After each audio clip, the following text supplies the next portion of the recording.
Adam237, back with another review, and I'm continuing my series of reviews for the Child's Play / Chucky series. Yes, I said Child's Play / Chucky because I really do believe that they are two different franchises, two different kinds of series. Love the Child's Play films, all four, 1 through 3, and the remake. All the films with Chucky in the title, I like less or downright hate or strongly dislike. And again, no, I have not seen the show. No, I don't intend to see the show. I have no care whatsoever about the TV show. But, so my last one was of Child's Play 3. I do still need to do Child's Play 2. The reason why that's taken so long is because as far as the sequels go, that one is my favorite. And it's probably the only one I don't really have to re-watch. It's so familiar to me. I've probably seen it the most. And I've been more curious about my thoughts as to these ones that I either haven't seen in so long or only once. So I'm just going to continue down the line, and this is for 1998's Bride of Chucky, which, along with Seed of Chucky, I only have in this killer DVD collection. They're the only two that I don't own by themselves, which is perfectly fine. They can kind of stay there. Because I'm not the biggest fan of Bride of Chucky. I will say I like it more than Seed. I would say it's probably altogether better than Curse and Cult, even though there's things about Curse and Cult that I like more than Bride. I do remember the first time I saw Bride of Chucky, it was actually the same day I first saw Child's Play 3, which was on cable. The first anything I ever saw of Chucky, I was probably between 8 and 10 years old. So I liked it then because I hadn't seen anything else Chucky. But this is the first film to drop the Child's Play banner. It was going to be called Child's Play 4, Bride of Chucky, but they decided to completely rebrand it. Of course, written by Don Mancini, just like all the films. Produced by David Kirshner, like all the films. And yes, I did buy a bunch of NECA figures off someone, and there was a few Chuckies in there, and so I do have a Bride of Chucky. He's even got the little amulet there. It was directed by Ronnie Yu, who is probably most well known for this and Freddy vs. Jason, which fits because this essentially is a gimmick film.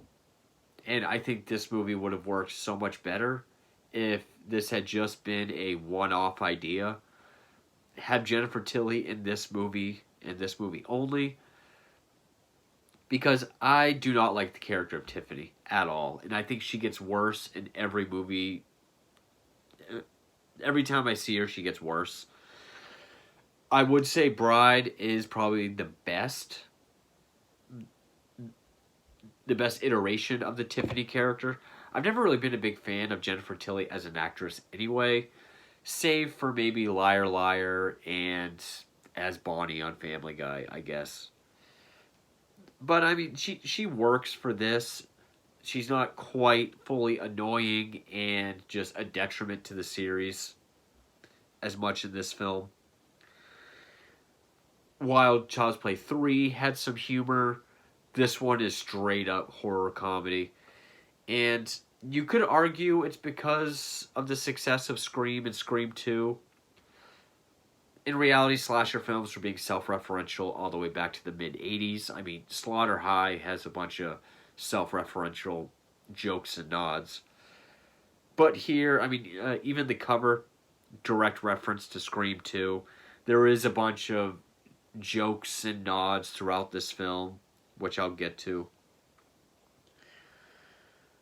Brad Dourif, this might be the last really good performance of Chucky, voice-wise. Because in Seed, it's all jokes.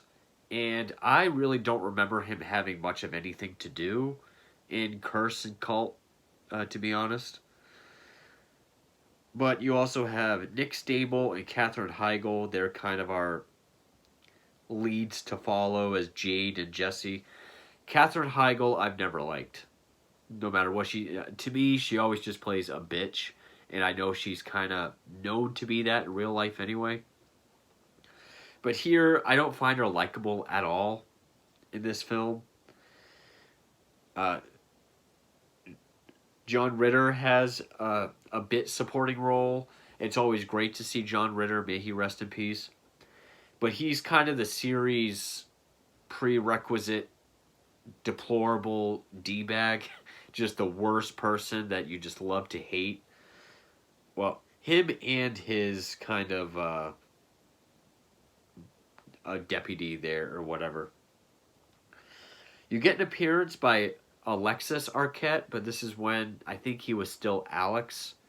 He hadn't quite had the change yet. He was going by Alexis. A brief comedic goth role. And an appearance by a Kathy named Jimmy, for all you Hocus Pocus fans. And yeah, basically, the whole crux of the idea is it's Bride of Frankenstein. They were looking for new ways to take the series, and I think it was Kirchner saw a copy of Bride of Frankenstein at the video store and thought, get Chucky a doll girlfriend. That could be funny. Do like a road movie like Natural Born Killers or Bonnie and Clyde as killer dolls. They thought that could really work. And it kind of does. I mean, it works within the gimmick. And I do think this movie could have worked better if it was just a standalone. Like, if this was a DC production, it just be done as an Elseworlds. Just a one and done by itself what if kind of story. And I guess kind of like Freddy vs. Jason, which is another gimmick film, it was kind of done the best way that it could have been done. I mean, I'm sure if you look up any other script ideas like you would for Freddy vs. Jason, they all sound terrible. So it was done the best way it could have. But Ronnie Yu does have an eye for what looks good. And I mean, this movie doesn't look cheap or thrown together. It does have good production to it. The dolls do have a nice texture to them. They weren't just foam latex. They had a lot of silicone in them this time. However, I'm not the biggest fan of Chucky's Frankenstein monster stitched together kind of look, which works for this film because of the whole Bride of Frankenstein thing. But Seed, I think he just kind of looks silly. And then the whole idea that that's actually what he looks like in Curse and Cult, that almost took me out of the movie when I saw that. And basically, I guess it just takes place a month after 3. Because in reality, Chucky could have been chewed up and beaten up and tore up in any way imaginable. But where he was sliced up from the fan at the end of 3, I guess it makes sense. And he has to be stitched together, so he can't really be burnt or melted. But Jennifer Tilly plays Tiffany, who was Charles Lee Ray's girlfriend at the time he was killed. She collects his parts, does this voodoo ritual to bring him back to life. Which, when she does, the evidence locker where Chucky is stored, we see a Michael Myers mask, we see Freddy's glove, the very beginning of the self-referential nods. She kills a cop to get his parts, and then we get the opening credits put to Rob Zombie's Living Dead Girl, because Ronnie Yu loves to put heavy metal in his horror films. One of 2 Rob Zombie songs, or Rob Zombie, then White Zombie later on. I do like the opening credits. It's like this creepy, classic, Universal type font. Kind of like Vampira or something like what Elvira would use later on. So I do like the font of the credits. Alexis Arquette plays this absolute dork that Tiffany's dating, named Damien, who's this goth. She decides to seduce him to see if the voodoo spell worked to bring Chucky back to life. Every time I say Alexis Arquette, this thing goes off. But and it does. And I remember being a kid, I thought that was like one of the creepier moments because he's like tied to a bed or handcuffed to a bed. Chucky rips his lip ring out and suffocates him. She thinks this ring that he left behind was for her. Finds out he was supposed to pawn it, but he never got to. So she keeps him prisoner and kind of as revenge. He gets pissed, kills her, puts her soul into a doll, and then they convince her neighbor, played by Nick Stable, to bring them cross-country to New Jersey to get to the cemetery where he's buried, to get the Heart of Dembala amulet so they can transfer their souls. Which is one thing I realized about these films from Bride on, is that they're always adding to the mythology or the lore. He never needed this amulet before to transfer his soul, but now he does. Kind of makes it feel more like an Elseworlds type story. Like, oh, that's kind of its own thing. And Nick Stable is dating Katherine Heigl. Her uncle is John Ritter, who's super protective. And, you know, every time she goes out with him, she has him pulled over, breathalyze her, or put weed in his van to get him in trouble. Just a real asshole. There are some funny bits. I mean, when Tiffany is dragging out Arquette's body in a trunk and Chucky's in like the playpen locked up, she's talking to Jesse, Nick Stable, and you just hear from inside like, Tiffany, where the fuck are you? She's like, oh, he's like, you got company? She's like, oh, just babysitting. And he has like toys and a Mr. Spell in the playpen, but he just spells things like bitch and laughs at it. There's a part when they're sitting in the car and he's talking about how music's gone to hell since he died. It comes to Thunder Kiss 65 by White Zombie, and he's just sitting back like, I thought that was funny. And most of the movie is this road trip. Oh, which also, when he does kill Tiffany, she's in a bathtub watching TV, and Bride of Frankenstein comes on. And it's the scene where the bride is unveiled, and she sees the monster for the first time, and she screams, and the monster does the whole, like, we belong dead, and she cries to it, but then Chucky pushes the TV in, and then he resurrects her. And so, yeah, the whole movie's pretty much their road trip with these two. I mean, they want to run away and get married, but there's all these murders along the way, and they start questioning each other. Which really makes me, because Katherine Heigl is always so quick to blame her boyfriend, but then when he kind of blames her, she gets all like, oh, how could you? Of course. And yeah, you know, they kill John Ritter with this trap, with the glove box and nails. A bunch of nails hits him in the face, and Chucky's like, why does that look so familiar? Nod to Hellraiser. They kill his deputy by blowing up his car. And I'm pretty sure this is the only effect that kind of looks wonky. Where it's obvious it's a costume double as he's crawling over to the cop car to put the shirt in the gas tank. But it's like sped up, so it looks kind of silly.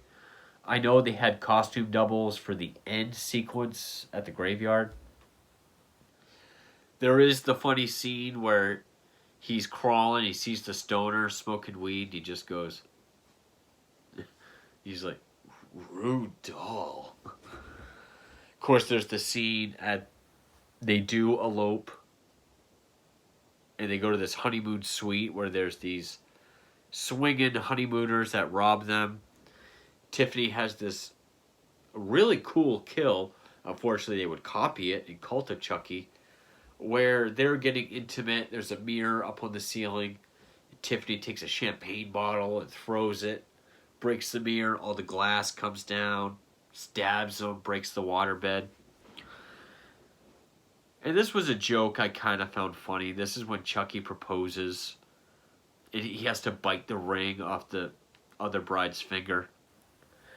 They go to make love, and I know when he undoes her dress and it goes all the way down to like see her ass, I know it's supposed to be done like a very romantic, sexy scene, but the joke is that it's a doll, kind of like Team America, and then we just see the silhouettes of them having sex, and it's that part's kind of silly, but like when it shows him undressing her with the great Grand Revel music, I thought that was funny.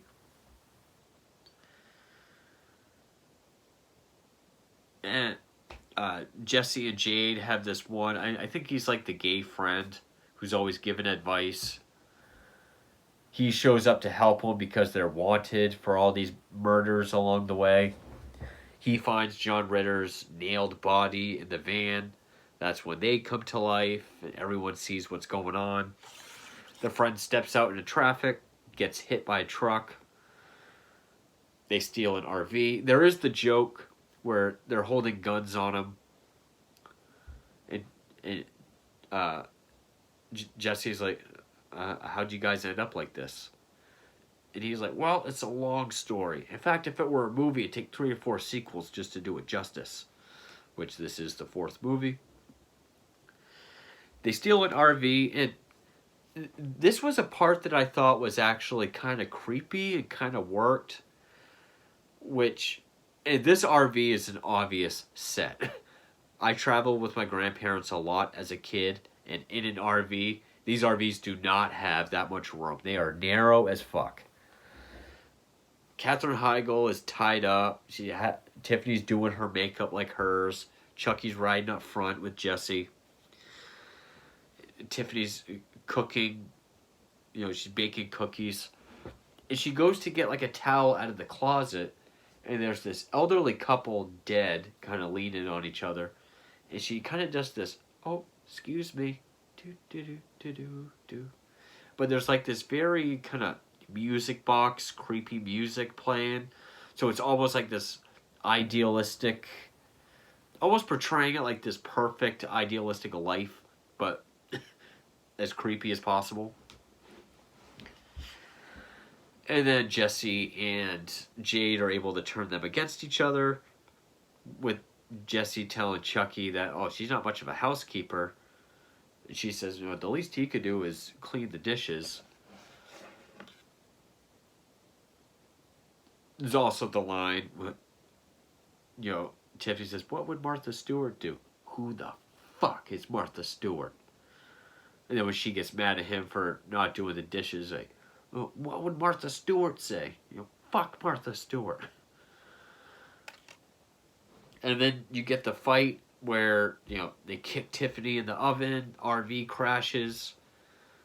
They all end up at the cemetery, which they find out Charles Lee Ray's being exhumed, because I guess there was some proof that he's connected to these murders.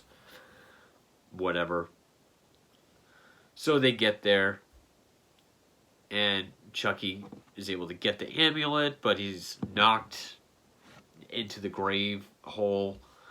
So he's just running around because he's stuck. But Tiffany's all burnt to shit. And by this point, she's like, catch me, Chucky, because she's all burnt. And he's just like, ugh. He even stabs her. And he's like, get off my knife. But then the head investigator shows up. Katherine Heigl shoots him. Shoots Chucky, even though he's like, I'll be back. I'll always be back. But dying is such a bitch. It does have some good one-liners. It does have good Chucky one-liners. Probably the last one that does, I will say that. Jesse and Jade are exonerated. But then the last thing is Tiffany starts to convulse and scream. She gives birth to this mutant Chucky-looking thing with sharp teeth. And in very bad CGI, it jumps towards the investigator. Cut to black.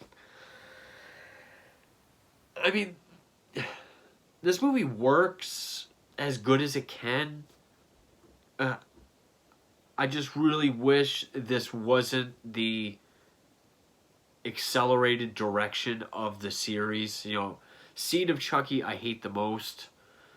And of course, Curse and Cult will, in their own way, continue Bride and Seed as well. But I really wish this was just a one-off, just kind of a what if. Which also, to tie in with the Bride of Frankenstein,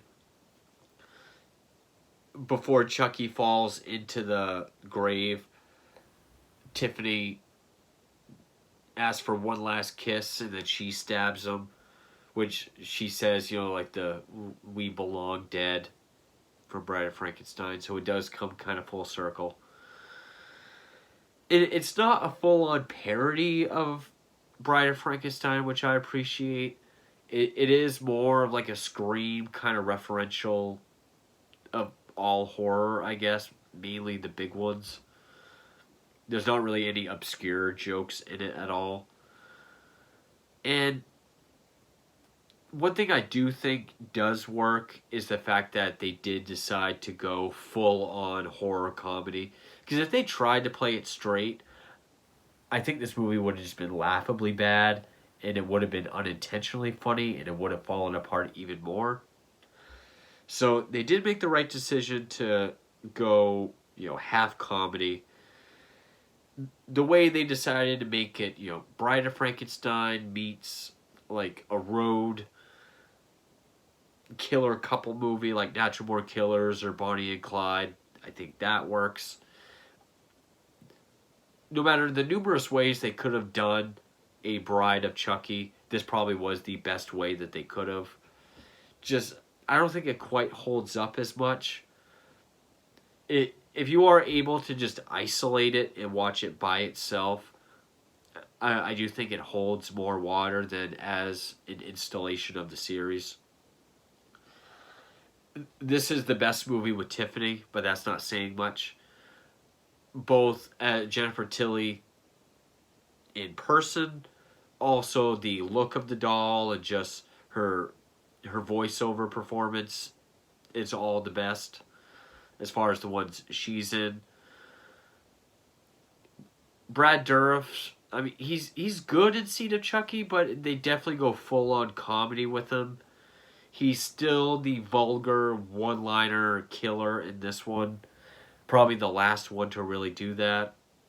The last one to really give Brad Dourif something to do. And I was intending to rant on this more. I guess I like it more than I thought I did, but maybe that's just because I'm thinking about Seed of Chucky being next.